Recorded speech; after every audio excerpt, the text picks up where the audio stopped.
On va parler d'un autre grand moment de l'histoire de l'équipe de France, France-Ukraine évidemment, parce que il y a un France-Ukraine qui arrive, ça nous a remémoré un peu de très bons souvenirs. Quelle folie. Avec Victor Coudreau, avec Baptiste Vautier qui prépare cette chronique. On s'est dit, allez, on revient sur le retour, sur la joie, sur le doublé de Sako, sur l'ambiance qu'il y avait à l'époque, le pourquoi du jour. Pourquoi France-Ukraine 2013 a tout changé? Regardez Didier Deschamps qui s'envole dans le ciel de Saint-Denis. Moi, j'avais la chance d'être au stade ce soir-là. Je peux vous dire que, comme beaucoup de gens, ça nous a laissé un souvenir exceptionnel. Charlie Courant, il a trouvé deux journalistes aujourd'hui en suivant la conférence de presse de Didier Deschamps, qui étaient un peu nos deux grands témoins de cette époque et de ce match. Ils avaient encore les étoiles dans les yeux. Du coup, on a rajouté un petit peu de musique émouvante pour vous en mettre aussi des étoiles dans les yeux.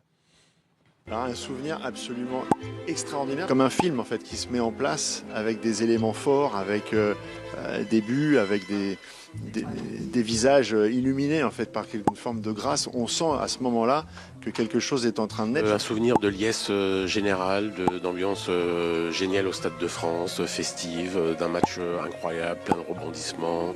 Voilà, c'est cette espèce de joie éternelle, des joies qui restent dans l'histoire du football, avec Sako, avec Ribéry, une sorte de concerto parfait. Mais la question, c'est comment en sommes-nous arrivés là? Qu'est-ce qui s'est passé avant ce match face à l'Ukraine? Il faut savoir qu'on joue un barrage, c'est un barrage France-Ukraine, on joue un barrage, pourquoi? Parce qu'on n'a pas réussi à finir premier de notre groupe pour la qualification à la Coupe du Monde 2014. On est deuxième derrière l'Espagne, comme l'Ukraine, vous le voyez, qui a terminé deuxième à 1 point seulement de l'Angleterre. Il faut savoir que c'est un adversaire coriace, solide. Match aller là-bas, on perd 2-0, on va même se faire rouler dessus. Carton rouge pour Koscielny, une équipe de France qui est vraiment pas au niveau. Et donc forcément, c'est la catastrophe pour les suiveurs de l'époque. C'est l'équipe du soir, bonsoir à tous, bienvenue, barrage aller, Ukraine 2, France 0. Mais l'équipe de France, depuis 4 ou 5 ans, c'est faible. C'est faible individuellement. Il y a des bons joueurs, il y a des joueurs qui jouent dans des grands clubs, mais collectivement, Didier Deschamps n'a pas trouvé la qualité. Le maillot est trop lourd aujourd'hui. Des joueurs ont craqué psychologiquement, je suis d'accord, mentalement. Ils nous ont, même Deschamps n'a pas jaugé la performance, enfin le mental collectif. Il se croyait plus fort et là, il y a des grosses déceptions. Le journal aussi, forcément, est très déçu. Alerte rouge, titre l'équipe au lendemain de ce match. Il faudra un miracle désormais pour que les Bleus participent au Mondial après leur triste défaite hier soir à Kiev. D'ailleurs, le petit choix éditorial de l'époque, très sympa, nous proposait ce jour-là un interview d'Emile Kostadinov qui avait marqué le but avec la Bulgarie face à la France. Est-ce que Didier Deschamps, Adrien, est en danger à l'époque? Pas vraiment. On ne dit pas qu'il va jouer sa tête sur le match retour, même si évidemment on nous voit tous éliminés. Mais en tout cas, évidemment, ces choix interrogent à Didier Deschamps dans l'équipe entre les deux matchs, entre le barrage aller et le barrage retour. Des choix curieux, un coaching malheureux, un abattement qui interpelle. Le sélectionneur français a sa part de responsabilité dans l'échec de Kiev. S'il ne parvient pas à révolutionner le visage de son équipe dans les 3 prochains jours, Didier Deschamps va rejoindre Gérard Houllier au palmarès des plus grands losers de l'histoire de l'équipe de France sur un banc de touche. Ça fait réfléchir. Et les joueurs, comment est-ce qu'ils abordent ce barrage retour? Eh bien, bizarrement, ils sont pas du tout défaitistes, contrairement à l'atmosphère de l'époque qu'il l'est. On sent une foi chez les joueurs qu'on aurait dû croire à l'époque. En tout cas, moi, j'ai pas adhéré. Je me suis dit, bon, c'est un peu de la com, c'est un peu de la flûte. Mais en fait, ils avaient raison. Ils étaient animés d'un truc, ils pensaient qu'ils allaient le faire. Mais dans les jours qui avaient précédé, on avait vraiment senti que quelque chose était en train de monter. Je me souviens des prises de parole, notamment de Mamadou Sakho, qui avait impulsé quelque chose. Il y avait vraiment quelque chose d'électrique. Et grâce à l'excellent service documentation et Boris Larignon de la chaîne L'Équipe, on a retrouvé le fameux interview de Mamadou Sakho à l'époque. C'est 2 jours avant le match. Et vous allez voir, on sait qu'il a mis un doublé après. C'est assez prémonitoire. Pour se qualifier, c'est mardi, 20h45. Et j'espère justement être aligné. Bien sûr, c'est mon but, c'est mon objectif. J'ai envie de jouer. J'ai envie de tout donner pour ce maillot. Il faudra avoir le couteau entre les dents. J'espère vraiment que les 11 titulaires seront vraiment déterminés. Ce qu'il y a de plus beau, justement, c'est de renverser la tendance et montrer à tout le monde qu'on en a et que c'est possible. Ça devient une mission commando. Et le choix de la une, le jour du match, le montre bien. Elle est symbolique cette une, elle est très forte. Regardez avec tous les yeux des joueurs français, des titulaires. Faites-le avec ce texte. Les Bleus se disent prêts à jouer le match de leur vie pour effacer l'humiliation de la défaite à Kiev et se qualifier pour la Coupe du Monde. Ils seront jugés sur le terrain. Encore une fois, cet état d'esprit est mis en avant lorsqu'on ouvre le journal. Dimanche, après les 12 coups de midi sous le chapiteau de Clairefontaine, Olivier Giroud s'est déclaré prêt à mourir sur le terrain Mamadou Sakho a proposé de montrer à tout le monde qu'on en a. J'ai la rage, si je dois jouer, je donnerai tout, a également promis Mathieu Valbuena. De l'avis de tous les observateurs, il y a bien longtemps que les Bleus conviés en conférence de presse ne s'étaient montrés aussi décidés, aussi remontés. Alors Didier Deschamps, il va faire des choix forts, très forts même. Exit ceux qui ont raté le match aller, et ils sont nombreux à l'avoir raté. Il va changer même l'alignement des joueurs sur le terrain, la composition tactique, elle va changer. Un Loïc Rémy, un Samir Nasri, un Olivier Giroud également ne débuteront pas. Koscielny, après un rouge, est suspendu. Eric Abidal également va sortir. On donne plus de liberté offensive à Paul Pogba. On aligne Mathieu Valbuena. On aligne évidemment le choix de titulariser Sakho à la place d'Abidal. Raphaël Varane également est titulaire, et ça marchera. Les Bleus s'imposent 3-0, remontent leur retard, se qualifient, doublé de Mamadou Sakho. But de Benzema, c'est 2 choix forts de Deschamps. C'est la joie, y compris évidemment sur le plateau de l'équipe du soir. C'est l'équipe du soir. Bonsoir à tous et bienvenue. L'équipe de France, direction le Brésil, Rio de Janeiro. L'équipe de France qualifiée pour la Coupe du Monde. Un succès 3-0. Est-ce que c'est miraculeux? Oui, ça le devient, puisque ça fait 7 ans qu'on était au pain sec et à l'eau. On parlait de réconciliation avec le public français. Je pense que ce soir, on peut parler d'un prémisse de communion entre le public français et l'équipe de France. Oui, à l'époque, il y a un fossé entre les Bleus et son public. Il y a eu l'Euro 2008, il y a eu Naïsna. L'équipe de France commence un petit peu à se réconcilier avec son public. Et puis il y a l'Euro 2012 qui se passe pas très bien.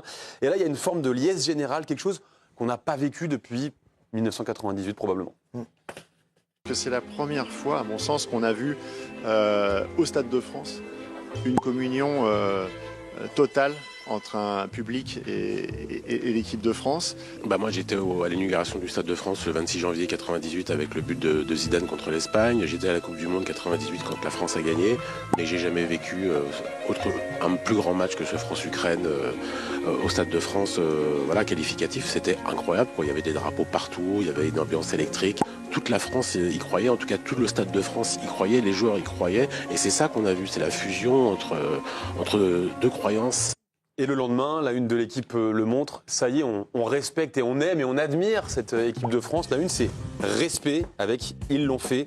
Les Bleus ont su se transcender pour dominer l'Ukraine et aller chercher ensemble leur billet pour la Coupe du Monde au Brésil. Un autre homme a le respect de tous désormais.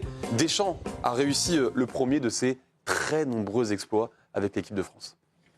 C'est vraiment le début de l'histoire de la patte de Didier Deschamps en tant que sélectionneur dans cette équipe de France. Deschamps, ça lui a donné une sorte de blanc-seing pour la suite, Il était tranquille pour plusieurs années. Ce soir-là, il devient le patron, le guide, en fait, qui va emmener ensuite l'équipe de France vers tous les succès qu'on a connus.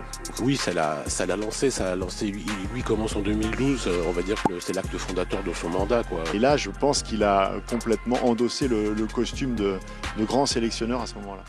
Et ce sera donc le début d'autre chose. La fin d'une époque, le début d'une autre. En préparant cette chronique avec Victor, on s'est rendu compte de quelque chose d'assez marrant, c'est que ce match contre l'Ukraine, c'est le dernier sans Griezmann ou Mbappé sur le terrain pour l'équipe de France. Il faudra attendre le 14 novembre 2024 pour avoir un premier match sans Griezmann et Mbappé. Donc c'est la fin d'une époque, c'est le début d'une autre. Le mot de la fin sera pour Hugo Lloris, dans une interview qui date de 2019, qui montre bien ce que ce match représente pour l'équipe de France et ceux qui y étaient à l'époque. C'était un match riche en émotions et c'était certainement ce match-là qui nous a donné un élan positif pour la suite, que ce soit pour la Coupe du Monde au Brésil, pour l'Euro disputé en France et puis pour le sacre mondial en Russie. Je crois toujours qu'il y a un point de départ dans une histoire et certainement que ce match a servi de référence. C'est le soir finalement, plus qu'un match et plus qu'une qualification à la Coupe du Monde, le soir où notre cœur a recommencé à battre pour l'équipe de France. Merci. Adrien Courbe. Vous étiez avec Arthur Girand aujourd'hui? Avec Victor Coudreau. C'était Victor. Vic, Baptiste Vautier. Et Baptiste, très bien. J'en mettrai jamais les trois d'un coup, j'y arriverai pas. Merci Victor. Tout à l'heure, je le disais en début d'émission, alors pour ceux qui sont là depuis un petit moment, mais je vous l'ai redit au cours d'émission, c'est jamais neutre pour moi d'une qualification pour une Coupe du Monde. Et en fait, c'en est l'exemple le plus frais. C'est pas si vieux, c'est avec des joueurs, certains jouent encore, c'est le même sélectionneur. Donc vraiment une qualif pour la Coupe du Monde. On a l'impression que c'est devenu, comme maintenant il y a 48 équipes parce qu'on joue dans une poule où il n'y a plus l'Espagne. Là, on joue l'Espagne, c'est pour ça qu'on joue les barrages. Enfin, quand même, c'est pas rien, Loïc Tanzi, une qualif pour une Coupe du Monde. Et moi, je trouve que c'est important de le rappeler. Voilà. Et que ce moment-là, c'était un moment de communion footballistique exceptionnel. Bien sûr, c'est pas rien, mais c'est devenu le minimum pour cette équipe de France. Eh oui, ça a changé. Tout a changé avec ce match. Oui, parce qu'au-delà de ça, on peut se rappeler de ce match-là, même de la Coupe du Monde derrière, on fait quart de finale. Ouais. Et quart de finale, on se dit c'est un bon résultat pour cette équipe de France. Aujourd'hui, si on se dit on fait quart de finale aux États-Unis l'été prochain, on se dit ah non, on a manqué notre Coupe du Monde. Donc c'est là aussi où on se dit vraiment que tout a changé parce qu'on est déjà content d'y être. On fait un quart de finale, on bat le Nigeria en 8e et on se dit on est content, on perd contre les Allemands, ils sont plus forts que nous, en plus on D'une perd tête. Pas si mal, allez on rentre à la maison, on est content. Et tout a changé, où c'est quasiment impossible aujourd'hui d'avoir aussi, j'ai envie de dire, aussi peu d'attentes. C'est pas vrai, mais on a des attentes beaucoup Non, mais plus élevées. on n'abordait pas la Coupe du Monde au Brésil pour la gagner. Ah bien sûr. C'est ça qui a changé. Là, aujourd'hui, Pierre, on y va en se disant l'objectif, c'est de se venger d'il y a 3 ans et demi, quoi. Bien sûr.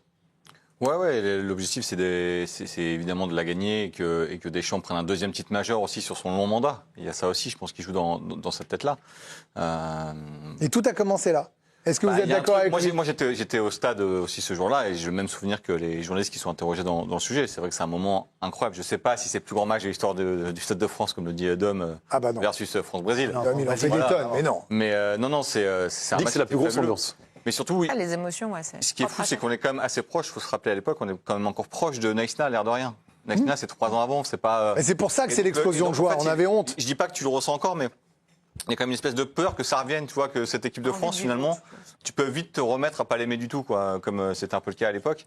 Et là, ouais, ils ont tout changé, quoi. Puis il y a eu des joueurs un peu chouchous, tu vois, Sakho, ce soir-là, tout le monde l'aime, que tu sois Marseillais, Lillois ou je sais pas quoi, tu kiffes Sakho, quoi. Après, le truc, c'est qu'on a quand même cette capacité, alors dans la vie en général, et heureusement, parce que sinon on n'avancerait pas, et dans le foot en particulier, Émilie, d'oublier quand même des choses. C'est-à-dire que là, Pierre nous ramène dans la tronche que Naïsna, c'est pas si vieux, c'était effectivement 2-3 ans, 3 ans plus tôt, là, voilà, la Coupe du Monde d'avant. Finalement, là, je vous dis une qualification pour la Coupe du Monde, c'est pas si vieux que ça. Donc aujourd'hui, il en reste quoi? Des émotions. Un joueur, c'est Mamadou Sakho, voilà. Est-ce que c'est le doublé le plus fou comme celui de Thuram en 98? Alors pas dans les mêmes perspectives, mais voilà, ça fait partie de ces exploits de légende qu'on verra plus ou qu'on verra une fois tous les 30 ans. Et aussi un soulagement du début d'histoire, en fait. Pour moi, c'est la reconquête. Elle débute à partir de là où on a tellement été déçus par les Bleus, ou en tout cas on s'attendait pas à ça, que là tu te dis ok, l'histoire elle reprend, et comme le dit Loïc, après oui, un quart ça te suffit, enfin c'est bon, tu repars avec eux et tu as envie parce que, et ça se voit dans la communion. On les aime quoi à nouveau. Oui, et je trouve par contre que les joueurs le rendent bien. Quand vous relisez les communications, ce que tu montrais Adri sur les déclarations de Sakho, etc., ouais, il y a un était bon en investissement. conf, là. Ouais. Aujourd'hui, je ne suis pas sûre qu'on revoie ça après. Et c'est là où on se rend compte que, comme dirait quelqu'un, le football, il a changé. Parce qu'effectivement, on est un peu habitué à tout ça. Non, mais ils feront une story Instagram avec un point levé. Et puis Non, c'est pas vrai. On invoque ce match-là aujourd'hui pour les matchs de l'équipe de France avant la Croatie. On a perdu en Croatie au mois de mars. On a invoqué léger. Moi, j'ai pas vu des grosses idées de fumée. En conférence de presse, on leur a quand même demandé, est-ce qu'il faut, notamment au sélectionneur, est-ce qu'il faut se rappeler de ce que vous avez fait contre l'Ukraine pour remonter contre la Croatie, même si c'est pas le même. C'est parce que c'est le score qui provoque ça, parce que c'est pas une remontée quoi. Je veux dire, des finales Ligue des Nations ou demi-finales d'ailleurs. C'est pas le même enjeu. Mais pour aller en rappel de ce qu'a fait cette équipe de France, pour essayer de le refaire. Néanmoins, aujourd'hui, un enjeu moindre. Je ne sais pas si on retrouve chez les joueurs d'aujourd'hui, avec l'histoire de l'équipe de France à date, la même hargne pour aller chercher un match. Et je vous dis ça. Je leur souhaite quand même. Moi, je le souhaite. J'ai juste la pensée de l'Euro. Après, on se dit c'est le début. On se dit c'est le début de l'histoire. Jérôme Alonso, on dit voilà, c'est parti de là. S'ils s'étaient pas qualifiés, on ne sait pas ce qui serait passé. Deschamps était en danger. Tout ça est très vrai, mais en même temps. On ne s'est pas qualifié pour 94, on a gagné en 98, certes, à domicile, avec toutes les histoires. Mais vous pensez que si on avait loupé la qualif, on n'aurait pas été champion en 2018, par exemple? J'en ai l'intime conviction. Je pense que c'est le début de tous les succès d'après commencent ce soir-là. Et moi, je me rappelle avoir vécu ce match sous le prisme d'un gamin que j'ai vu arriver à l'entraînement 5 ans avant. Il va être le héros de ce soir-là. Mamadou Sakho, 5 ans avant. Guy Lacombe le fait monter en pro. Une opposition un mercredi matin, je vois le grand machin arriver. Et je dis, mais qu'est-ce que c'est que ce truc? Premier entraînement, il fera. Et en fait, c'est très drôle de suivre un match par le prisme d'un gamin que tu as vu évoluer du jour 1, du jour 0 même, jusque-là. Rappelez-vous, l'année d'après, Paul Le Guen le met capitaine. Il n'a pas encore 18 ans. Et puis après, le PSG. Et de voir, en fait, la conférence de presse de Mamadou, moi qui le connaissais très, très, très, très bien, je dis, mais il va le faire, ce con, en fait. Il peut. Parce que s'il y a bien un mec dont je sais que mentalement, c'est un des types les plus forts que j'ai connus de toute ma carrière, et qui prennent la parole avec cette espèce de force tranquille. Vous avez vu la conférence de presse? Il n'y a pas un mot plus haut que l'autre. Il n'y a pas un mot plus haut que l'autre. Et dans le vestiaire, Mamad était comme ça. Mais comme ça à 17 ans, je vous jure que c'est vrai. Et de voir l'évolution, en fait, j'ai un peu égoïstement suivi ce match par ce prisme-là, parce que j'ai vu ce gamin arriver, finalement, à l'échelle du foot, très peu de temps avant. Là, pour le coup. Et là, je me dis, mais en fait, mais qu'est-ce qu'il est devenu, ce type? C'est fou, je l'ai vu arriver il y a 5 ans, j'ai l'impression que c'était hier. Avec ses chaussures blanches et sa crête, déjà, et Guy Lacombe, il n'en pouvait plus, il arrivait en retard. L'histoire de ce gamin, elle était folle, mais je vous assure, c'est l'histoire de Mamadou Sakho du jour 1 au PSG à ce match-là, son doublé. Bah, j'étais super heureux. Ça veut dire c'est que assez rare de pouvoir voir un gars que tu as vu éclore, arriver à être un héros national comme ça. Je trouve que c'est rare. Non, mais voilà, vous avez répondu à ma question. Donc ça veut dire que c'est un héros aujourd'hui de l'équipe de France. De par ce match-là, il restera dans l'histoire de l'équipe de France. C'est un gros marqueur de l'histoire des Bleus. Mamadou Sakho, mécaniquement, par ce match, est quelqu'un qui, je pense, a changé l'histoire des Bleus pour la décennie d'après. Bon, eh ben, écoutez, on s'est replongé dans ce match-là.